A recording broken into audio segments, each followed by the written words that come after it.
Alright, guys, I'm gonna go ahead and do it now. Um, I've had a lot of questions about this.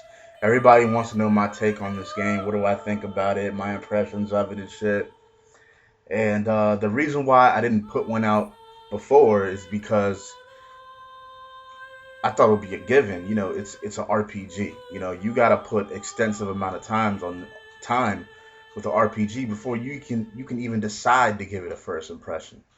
Um, to me, just in my own personal opinion, I think it's dumb to go ahead and have some type of first impressions of a game that is so long. Doing first impressions of like an action game or hack and slash puzzle game, whatever it may be, a first person shooter is very easy. I mean, they're what 6 to 8 hour games. Or the times are 8 to 10 hour games. So playing for about 2 to 3 hours gets you a good grasp of the game already, because you only have so much other hours left over. Whereas with the RPG, I mean, you're talking about fucking 30, 60, 100 plus hours. So the ratio of that, yeah, you got to play for a lot longer. You got to play for a hell of a lot longer to actually see what the game is all about. That's a fact. It's a fact of RPGs. You have to play them. All right.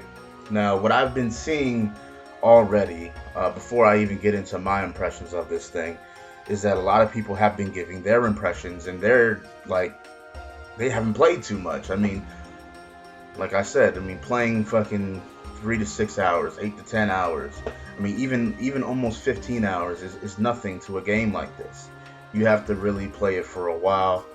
And almost everybody's videos I've seen have been like, they say nothing about the good, but they say everything about the bad.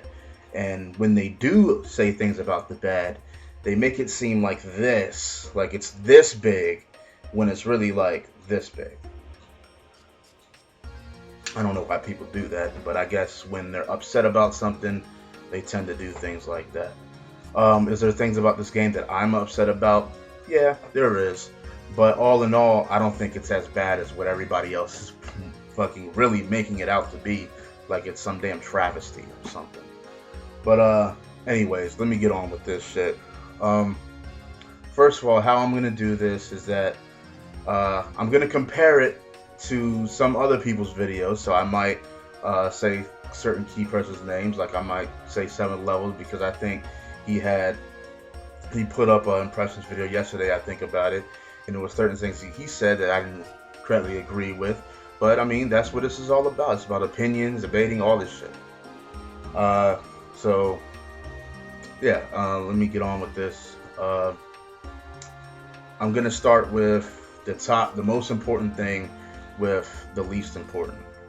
Most important things, first of all, story and characters. Always is in a role-playing game. First of all, the story. It's unlike your regular RPG storytelling. The game constantly has you asking questions as you're playing this game. It's not like, okay, yeah, this is what it is, this is what's happening. Like, no, like you start off in the midst of something that's happening, and you really don't understand what's going on.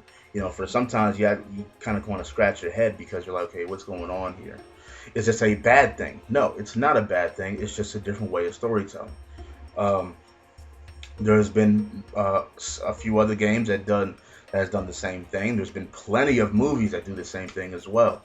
But so what they do is, as you play the game, your questions get answered, but at the same time, more questions come up, so that you're like, okay, so who is this? Who are they? What is happening here? Like, it's just the way they do their storytelling this time around. But as you play the game, your questions do get answered. So I mean, I have no problem really with the story. I think the story is pretty solid. The way they storytell it, I think it's good that they went ahead and did something different with the storytelling, except for just plain flat out, here's what it is and go for it. Okay, now the characters. I like the characters. I don't think there's any problem with any of the characters besides Vanille. And the only reason I have a problem with her is her dubbed voice acting. It's not completely terrible or nothing, but it could have been better without a doubt. They could have got someone else to do it. But I mean, it's just what happens. I mean, you see it in anime and stuff like that too. So, I mean, I kind of got accustomed with it, anyways. But I mean, that's what I pretty much think about the story and the characters thus far. Okay. All right. Now, after that, we're gonna talk about the combat system. Okay. Now, a lot of people want to shit on the combat system without kind of just separating it from everything else and just playing it and see if they like it for themselves. Some people, it just might not be for them, but that doesn't mean that it's that fucking bad. All right, so first of all, this is how it plays out. You're on the world map. You can see all your enemies, okay? Before you get into a fight, you can choose whether you want haste and things of that nature. So you don't really apply those when you get into a fight. Maybe you get those magic powers eventually later on in the game, but you initially have those powers before you get into a fight. So basically you press L1, a little menu will pop up, and then you hit, okay, yeah, I'm about to get into this fight, so I want to put haste on everybody in my crew, and then you fight them, and then everybody has haste for a certain period of time. Now, once you step up to the enemies, if you get them, if you attack them behind their back or something, you'll have a preemptive strike. So you'll go ahead and get the first move, and then right after that, you can pretty much attack right away again. Other than that, you'll just approach the enemy in regular fashion. It'll go to a battle screen, whereas you can go ahead and fight. Now, something that nobody talks about with the battle system this time, which I like a lot, and I think that they should definitely put it in other Final Fantasy games, and I think it's fucking sweet, is the fact that you have these time gauges. Okay, so in all these other, RPGs that you really play that are not real-time fighting, that are turn-based, you have you have this one time bar, and it basically fills up, just like in part 12, 8, 9, all that shit. And when it fills up, you can actually make a move.